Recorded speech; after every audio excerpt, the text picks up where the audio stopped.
Think the U.S. has all the biggest, fastest, scariest roller coasters? Think again. Europe has more than its fair share of exhilarating white-knuckle rides. Fasten your seatbelts and hold on to your stomachs. This is going to be quite a ride.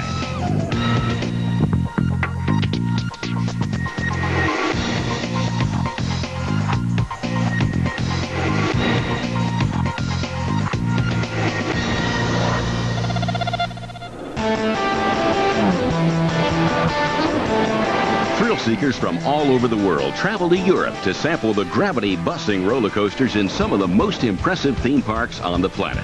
With over 300 rides to choose from, it's hard to decide the best. So we've used strict guidelines to narrow it down. We looked at the wow factor. Does the ride fill you with fear even before you join the line? We looked at the length of the lines and the cost of the tickets. And then the all-important white knuckle test. Is the ride so scary from start to finish that your eyes weld shut? We've done the work. All you need to do is sit back and be thrilled as we count down Europe's top 10 coaster kings.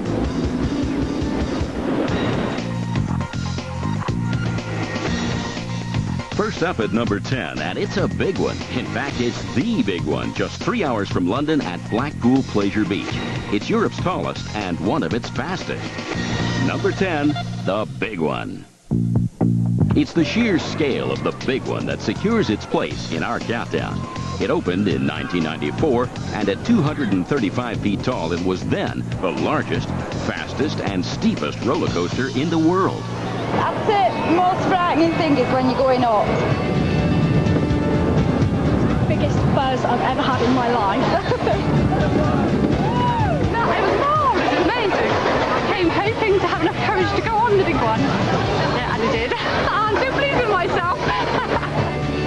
The big one takes 1 minute to climb the 235-foot hill. But just 3 seconds to plummet down the terrific first drop. This drop is the highlight of the ride. It packs what's known as 4 G's of force on passengers. This force makes the body 4 times as heavy at the bottom of the hill and makes the rider feel fantastic.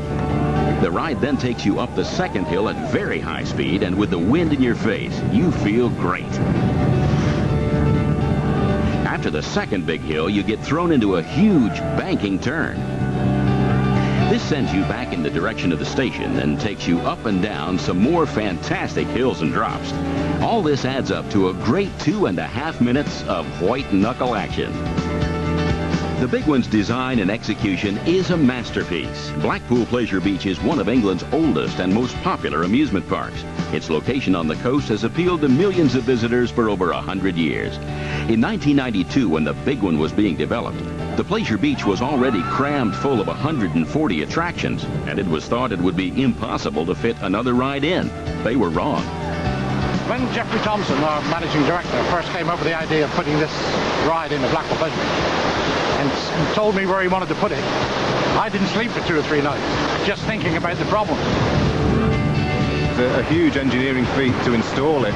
Fitting it into the very, very limited space we had was very, very tough. The first year we put all the foundation work in when the rides were closed. And the mess that year to clean up to open was absolutely frightening. The time we took it through the roller coaster, it goes over the log flume. We had to break into the log flume lake. When we put the foundations in, then resealed it, we had to make sure there weren't any leaks. It was a little bit of a worry, but it was exciting. If you look around the park now, it's as if it's always been here since the beginning of the park's history, which is over 100 years old. The popularity of the big one could never be questioned. Since it opened in 1994, some 2 million thrill seekers have screamed their way along the 5,500 feet of track. That was great, man. Absolutely fabulous. That was excellent. You can feel the elation in the cars. Everyone's having a fantastic time. The big one comes in at number 10 on our chart as it's a thrilling ride. That huge drop means most of the real stomach lurches come early on. And if you're lucky with the weather, then it's an amazing ride. Coming up at number 9, a revolution in European coasters. Let's get immersed in Poseidon. Number 9, Poseidon. Roller coaster designers are always searching for new ways to thrill us. And this is certainly true of Poseidon, a new invention for Europe. We're in southern Germany near Stuttgart, and 2 hours west is Poseidon's home, Europa Park. As you watch the ride from the ground, it looks like a normal coaster until you see it crashing into a lake at 40 miles an hour. Poseidon cruises around the log flume section, then takes you up to 90 feet and thrills you with some excellent roller coaster hills and drops. Then this amazing drop takes you to a speed of 50 miles an hour through a tunnel and hits the lake at 38 miles an hour. The first drop is fantastic, but the ride certainly isn't over. Another flume section takes you to a new lift hill. Then you drop down a second hill, through another tunnel, and crash into the water again. This second drop is the best part of the ride and leaves you laughing out loud. On a hot day, there's nothing nicer than riding those rapids and taking the Poseidon plunge. Poseidon is the mythical Greek god of the oceans, and not surprisingly, water plays a huge part in the success of this ride. 3 huge pumps circulate 2,000 gallons of water around the circuit every second, and the 4-foot deep lake holds 1,000,000 gallons. The fear that the riders might get a drenching is Poseidon's greatest asset. The ride hits the lake so fast, it creates 40-foot flumes of water at either side of the boats. But inside the boats, you don't get saturated, and this is no accident. The nose is designed to divide the water and to get it apart. So if you look completely from the front, you see all the people and water going both ways. Europa Park opened in 1975. The 430 acres of pure fun are separated into 12 themed areas, each based on a different European country. Poseidon stands proud in the Greek section, the newest and most striking. And when Poseidon is doing its log flume act, it takes you on a cruise round the themed sets drawn from authentic sources. Before we started the project, we spent 2 weeks in Greece to see the historical place and to get impressions and ideas for building up here a Greek area. No detail was too small for the designers, from the stones that guests walk on to a 500-year-old olive tree in the Poseidon queue line. Intricate items were built out of authentic Greek materials and then smashed to make them appear centuries old. It's one of the most popular sections of Europa Park and gives another dimension to riding on Poseidon.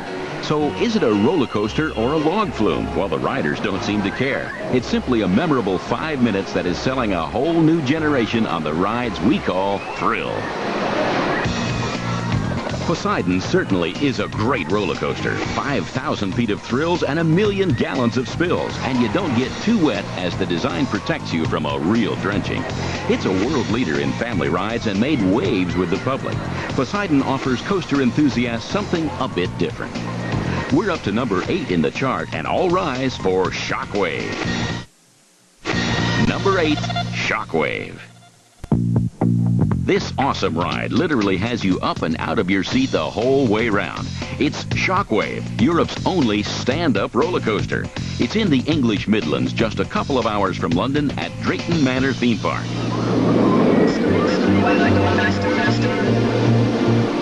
Shockwave is a cracking 90 seconds. First you get settled into your positions, then you get smoothly taken up the lift hill, giving you an opportunity to prepare for what's to come. And that's a 100-foot drop towards the earth.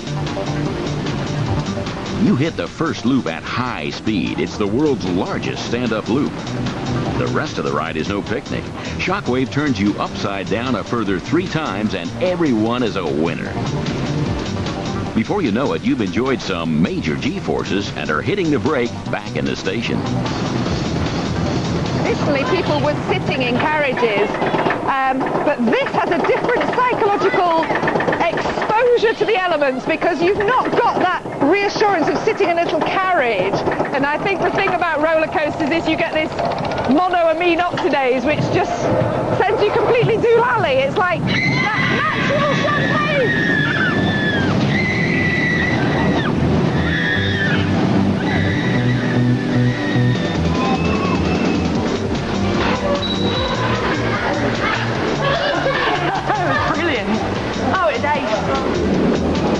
It just seems more natural to to be standing on this ride. You've got to lift your feet off the floor.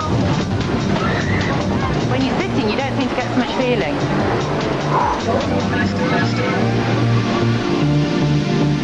The construction was a 2-year project. The first year, the foundations went in. The following year, all those terrifying loops and twists. Then Shockwave opened. Cue an endless line of adrenaline junkies ready to be scared witless. We ask a leading psychologist why. Although if you look at the statistics, you'll find that people who ride roller coasters are probably safer than traveling on a bus or in a car. On the other hand, the perception is it's dangerous. I think for people doing the kind of Shockwave roller coaster without the kind of perceived safety of a little sit-down cabin, people wanting to do that are the thrill people. They're really, I think, testing themselves ultimately. The rider experiences 4 times gravity, but because they are standing, it seems like a lot more. This gives the ride a unique selling point.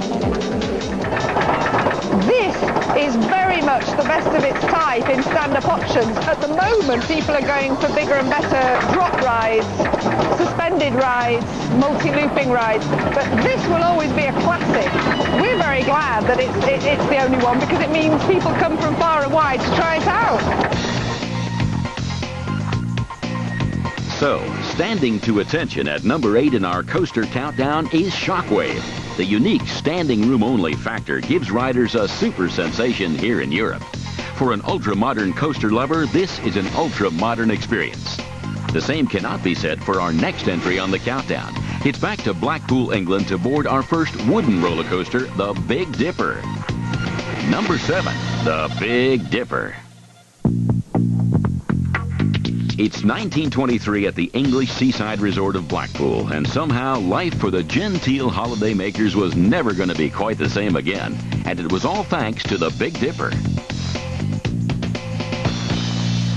It all started here, and no matter where you go in the world, you end up back here, because this is where it all starts at. The first hill takes you up to 70 feet, turns you around, and drops you at nearly 40 miles an hour. Blackpool's Big Dipper then gives you some more bunny hills, taking you away from the station. The ride then banks heavily to the left. The great aspect of this ride is the way it weaves in and out of itself. This gives riders sensations of being thrown around in their seats and not knowing exactly where they are. The ride also has many tunnel sections, which again add to a classic coaster. When the Big Dipper was built nearly 80 years ago, it was the fastest ride in England. People had never seen or felt anything like it before.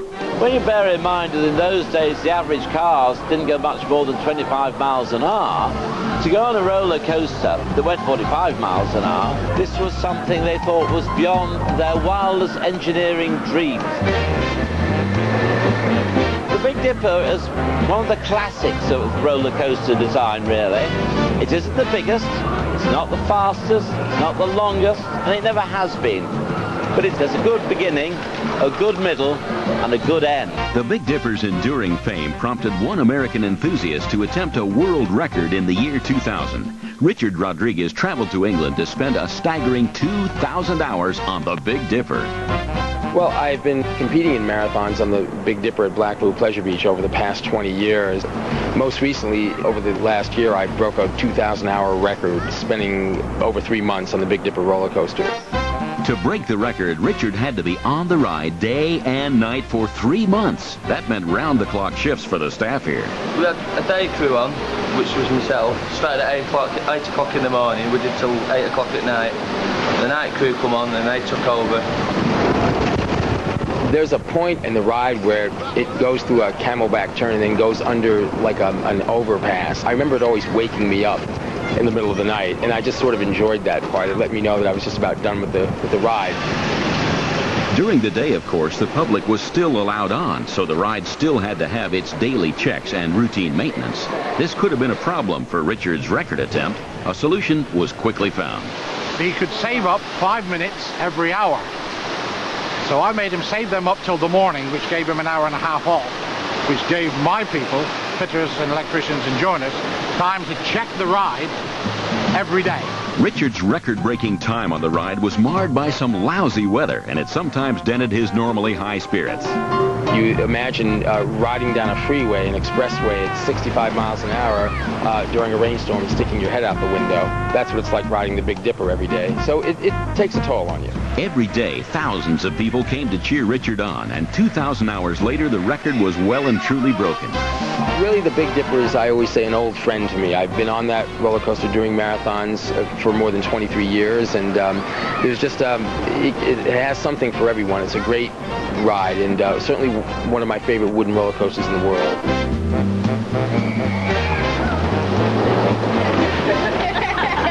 You like jump out your seat a bit. It's good though. Those white knuckle rides, you know, it's equal to some of the modern stuff, I would imagine. It makes your face go ooh.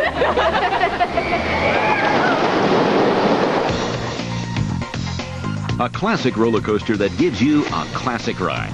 The Big Dipper has escaped from some tight corners and still runs smooth. It's a real value for money ride in one of England's most popular seaside resorts and earns its place on any coaster countdown. Coming up next, it's time to loop the loop. Number 6, Eurostar. This is Eurostar. It's one of Germany's enormous transportable roller coasters. Yes, it's portable, traveling from fairground to fairground to give riders from all over the country a chance to take a spin. The fact it can be built, used, and deconstructed quickly makes it a fascinating piece of equipment. Eurostar has some major coasting action packed into its 2 minutes. The smooth hill takes you up to 108 feet and then drops you 90 feet, giving a top speed of 50 miles an hour. Then you hit this outrageous loop. Eurostar banks around to the left and turns you upside down a further 3 times. Over a dozen fierce banking curves throughout a 3,000-foot ride will have you thrashed from side to side. For major thrill seekers, this is a major ride. We caught up with Eurostar at the Kranger Kirmes Fair near Dusseldorf in western Germany. It's a 10-day festival that is part of a huge German tradition of fun fairs. Fun fairs like this are extraordinarily popular here in Germany. There's a long tradition of them. They're popular because it reminds people of what their grandfathers did and their great-grandfathers did. They go back generations, thousands of years in fact. So that today, a fair like this, there'll be 4 million people show up inside of a week. In order to attract big guest numbers, you need big rides, and they don't come much bigger than Eurostar. Opened in 1995, Eurostar is the world's first portable inverted coaster. Inverted means that your legs dangle helplessly below you. This gives thrill seekers a different sensation and makes the ride terrifying. Constructing the 2-minute ride is a mammoth operation. 85 trucks deliver 1,200 tons of metal, and it takes 15 men 10 days to build it. Once up, it's big. Eurostar reaches speeds of 50 miles an hour and turns you upside down 4 times. It's one of the most intense rides on our countdown and one of the most popular. So popular that one dedicated coaster-loving couple decided that this was the place to celebrate the biggest day of their lives. Last year when I was in the Eurostar with my boyfriend, on the last day he asked, "Do you want to marry me?" And I said yes. Dass die Eheleute sind. All our friends and our family told us, "You are crazy, how can you do it on a roller coaster?" But everybody was happy when we did it. It was the most beautiful day of our life. 50 days after the wedding, we still love each other. I hope so. The ride travels to around a dozen fairgrounds every year. These German fairs really are something special. They're huge and crammed full of top entertainment. To me as an American, fun fairs are one of the things which makes Europe special. In Europe, we have traditions that go back 450 years. This fair, in fact, goes back 550 years, I think. The fairground may rely on old-fashioned traditions, but there's nothing old-fashioned about Eurostar. We guarantee 2 minutes of heart-stopping, twisting, turning, and looping action.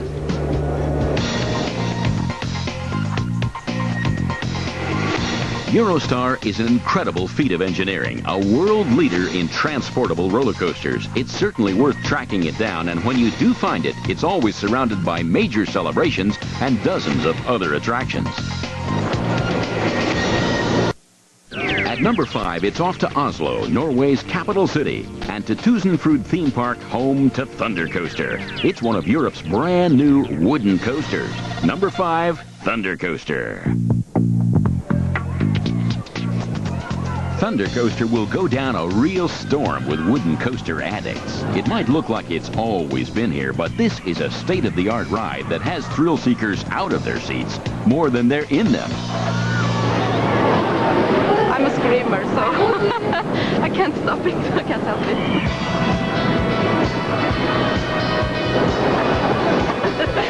Oh, best! I think they found it a little scary. Down, down, up, down, all the time. Very fast. And my hands are shaking. I get one there. I think I'm gonna die. Great. Oh, too hard for me. I'm an old man. Thunder Coaster rises up to 108 feet. It then drops you down this first drop. Then at high speed, you quickly climb to another peak. And before you have time to recover from the first thrill, you're into a second fantastic drop. Then you bank heavily to the right before some more intense hills.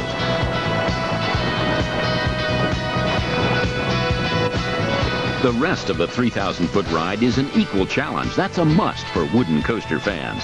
We love the sections that drop you under the enormous structure. Thunder Coaster is 120 seconds of intense thrills. These rides don't come cheap. Thunder Coaster's $5 million price tag means it was a huge investment. Here in Norway, Tusenfryd theme park needed to make sure that this kind of investment was worthwhile. Tusenfryd came to a point where we saw that new investments brought new numbers of people and new guest groups into the park. And we wanted a signature ride for people to remember this is Tusenfryd. They had the idea. Now all they needed was someone to realize it. Tusenfryd called an established UK engineering company to design Thunder Coaster. The same people who helped build the big one, Europe's fastest roller coaster. Despite their experience, Tusenfryd had their own ideas for what they wanted. What Tusenfryd felt was important for a wooden coaster was a lot of amount of airtime. So how does an engineer factor the request for airtime into their plans? They punctuate the ride with some big hills. They actually lift you out of the seat. You can't even stay sitting in your seat. You get forcibly lifted up. Physically, you go weightless, and you in fact have to be strapped in to stop yourself coming out of the car. Being forcibly lifted up is a reaction to what scientists call negative G-forces. Negative because at the peak of these hills, your body becomes weightless. But what happens when you've gone over the hill and hit the dip? You are squashed into your seat, forced downwards. So if you are sitting in a seat in a train that's got a 4G acceleration at the bottom of the hill, if you took yourself out from the seat and weighed yourself, you would weigh 4 times as much as you normally do. So it's a real experience and not just imaginary. They wanted airtime, but did they get it? We placed a micro camera underneath the ride focusing on the wheel. You can see that every time the wheels lift up off the track, we've got airtime. We counted 11 moments, which is more than any other coaster on our countdown. But there's only one real test for a roller coaster, and that's to ride it. We invited Karen Bennett Lund, an American journalist based in Oslo, to ride Thunder Coaster with one of the ride's engineers. It'd been quite a while since Karen boarded a coaster. The last time I was on a roller coaster was when I was 13, and I'm now 48, and it was like the worst feeling. I actually thought I was going to die. I should have done this! I have to try, just to see if it's the same feeling, or maybe it's not as bad as I remembered.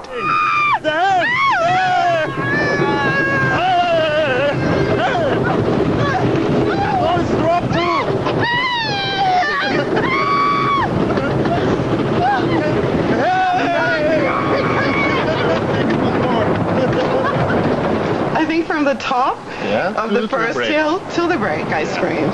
But I would say the last 3, I was screaming because it was fun.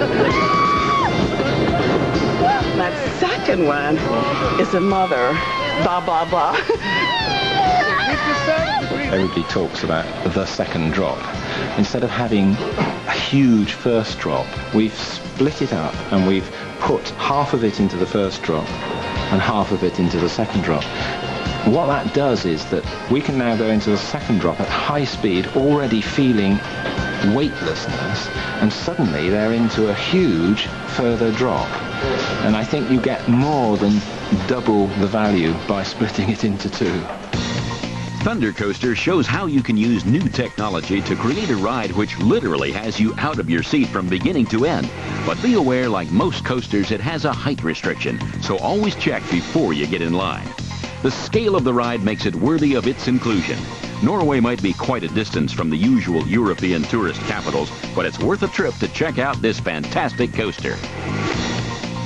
Coming up at number 4, the amazing Mega Phobia. It means huge fear, and it lives up to its name. Number 4, Mega Phobia. Opened in 1996, Mega Phobia was the first wooden roller coaster to be built in the United Kingdom for 50 years. It was, and still is, the UK's biggest. It's here at Oakwood Leisure Park in southwest Wales. At 200 miles from London, it's a bit off the beaten track, but a must for adrenaline junkies. This first 82-foot drop is the highlight of the ride, allowing speeds of nearly 50 miles an hour. This wooden wonder then takes you over another hill, turns you around 180 degrees, and takes you into the heart of the structure. We advise that you sit on the back of Mega Phobia to get the best possible ride.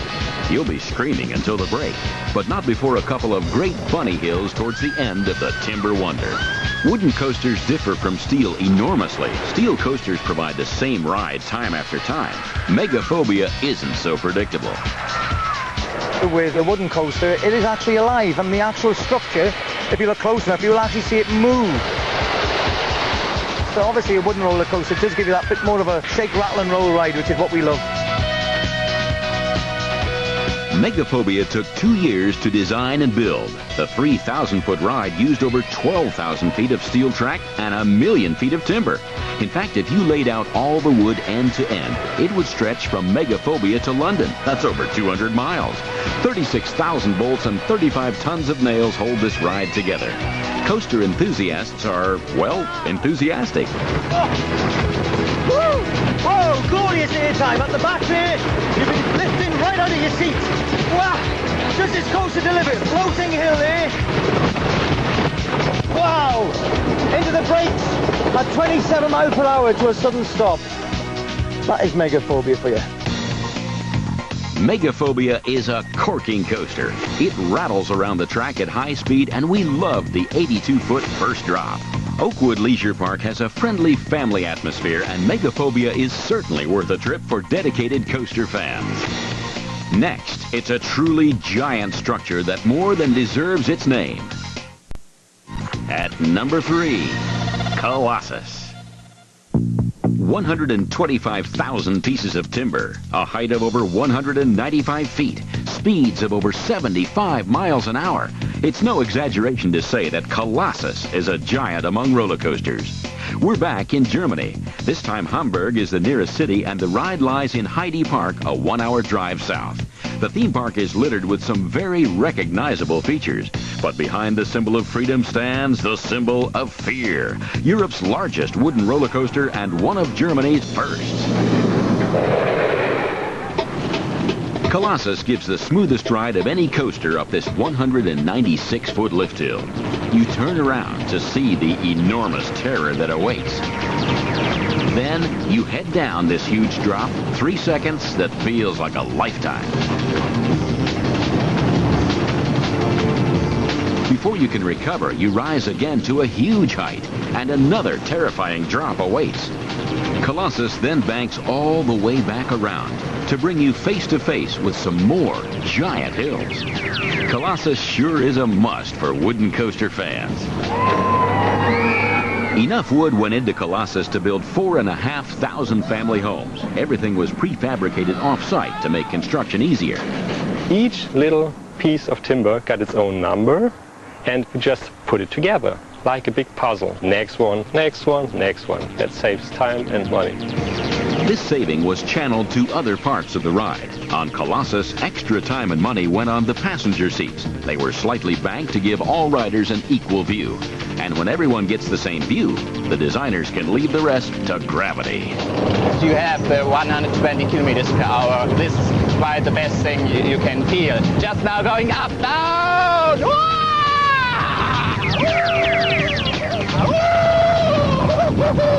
And airtime! Woo!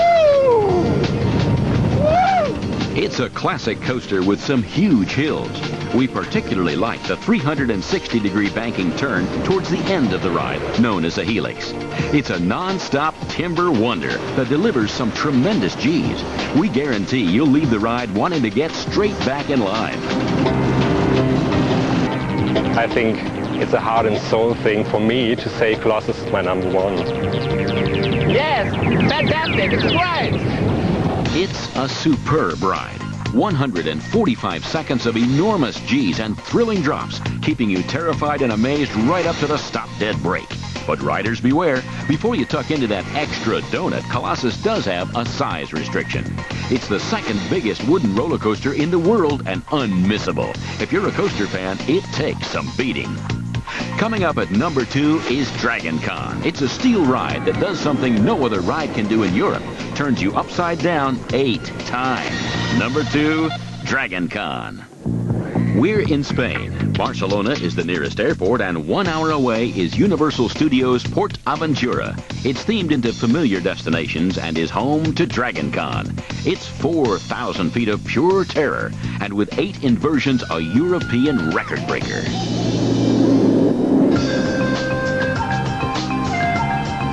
DragonCon is a monster ride. The chain pulls you up to 150 feet, and the views from the top of the Mediterranean are stunning. But before you have time to take in the sights, you plunge 160 feet down and head into the world's biggest loop at 65 miles an hour, and boy, do you feel it. This beast hasn't finished there. You rise again to a sharp left turn. You then head back into the structure. There are some fantastic features, including some intense inversions and a super corkscrew element. The riders sit in rows of 4, and we advise you to sit on the outside to get the best sensations. It was hard work, that. It was very good. I was afraid. I was very afraid. The best bit, when you go down the first one. Oh, it was fantastic. You just keep going round and round all the time. In the beginning, I was very afraid, but now I go back.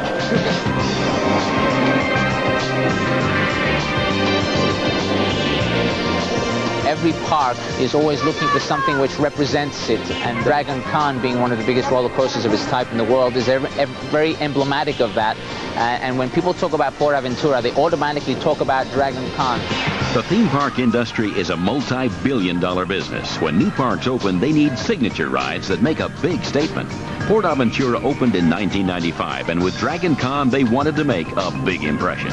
When you go on a train, which does 8 entire loopings, and you have that controlled helplessness that you're not so sure whether you're going to make it to the end or not, and there's some moments where you're actually losing it and closing your eyes.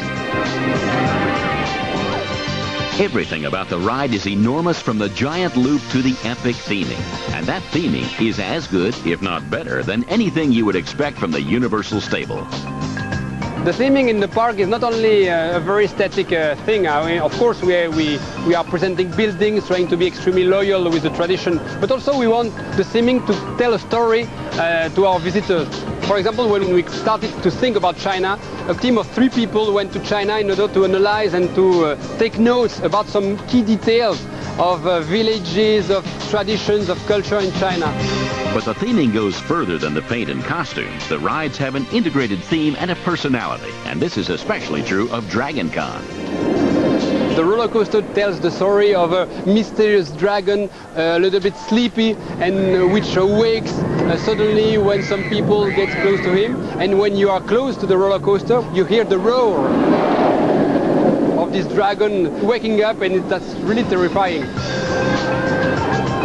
DragonCon is a savage creature. From beginning to end, the ride has your eyes wide open in disbelief, but it doesn't leave you battered and bruised like other lesser loop-the-loop coasters.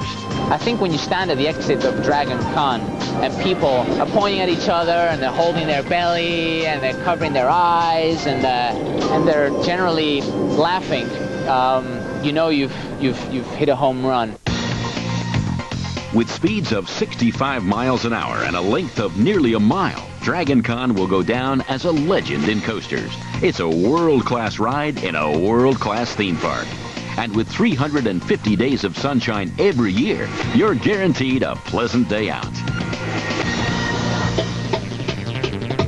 So before we reveal Europe's Coaster King, let's look back from 10 to 2. Making it big at number 10 was Blackpool's record-smashing Big One. From major thrills to splashing spills, at number 9 we saluted Poseidon, Europe's first water coaster. And we gave Shockwave a standing ovation at number 8. At number 7, a true classic, Blackpool's original Big Dipper. At number 6, a movable feast, Germany's 1,200-ton traveler, Eurostar.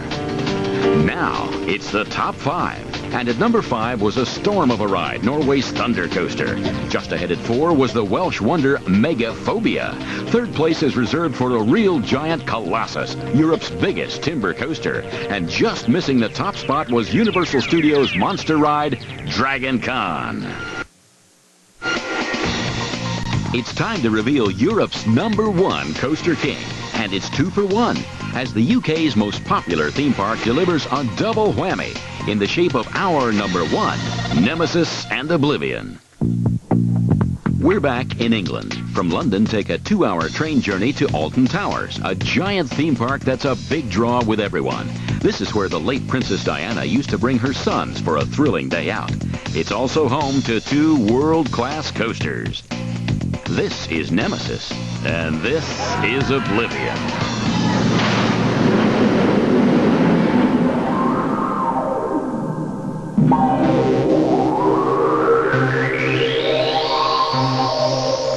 Riders climb 70 feet above the ground and get a great view of the magnificent stately home. Then Oblivion stops for 3 terrifying seconds. You're filled with fear, and then the ride drops you down. But this is no simple drop. This drop is vertical. It plunges you 100 feet down into Oblivion. Oblivion is the world's steepest roller coaster, manipulating every emotion to make the ride as thrilling and downright terrifying as possible. We needed a really, really big wow ride, and so we have Oblivion, which is the world's first vertical drop roller coaster, which is something which is very easy to communicate. It's a roller coaster with a world's first and looks absolutely awesome. Absolutely fantastic. One of the best rushes ever. Best ride in the whole park at the minute. You lose about 3 heartbeats. Lovely rush. It's really scary when it stops and you're going to go down. Something on the ride actually says, you should look down, and it's absolutely terrifying, but I'm glad I went on. It was probably the sadist in me that decided that we would hold you at the top. There's no technical reason why we have to do it, but it builds up the adrenaline, it builds up the anticipation if you poise at the drop for a period of about 3 seconds before we let you go. Pure theatre, it's pure drama that we do it. Then, the drop takes you to a speed of 68 miles an hour, and the rider feels like it's never going to end. From entering the area, the rides look amazing. But how well do these looks transform into a heart-pounding ride? We decided to test it out. Today we're going to test and monitor somebody's heart rate using a simple home sports heart rate monitor, and that will give us a good indication of trends and changes in the heart rate from moment to moment. And what we'll expect is that his or her resting heart rate would be around 70 beats per minute. It's 105 at the moment. We'll see what it is when we get round to the top. Des has fitted the heart rate monitor to roller coaster lover Sudi Ravel, and it seems his anticipation is making for a high reading. Another reading at the top here, 162. Oh my God! Oh! The peak heart rate was right at the top of that ride, and then that's maintained throughout the ride, and as soon as the thrill is over, then there's a steady relaxation and the heart rate should come down again. What was it now? 150 at the end. I thought it was great, yeah. Excellent. And you? Oh, definitely, yeah. Yeah. Oblivion is a giant leap for roller coasters, and while it's a bit of a one-trick ride, it really is a fantastic trick. The same cannot be said for Europe's true coaster king. Nemesis is Oblivion's neighbor, and while it shares the beautiful location, that's where the similarities end. It's 1.5 minutes of intense thrills. The first drop takes you into a mammoth barrel roll at a speed of 50 miles an hour.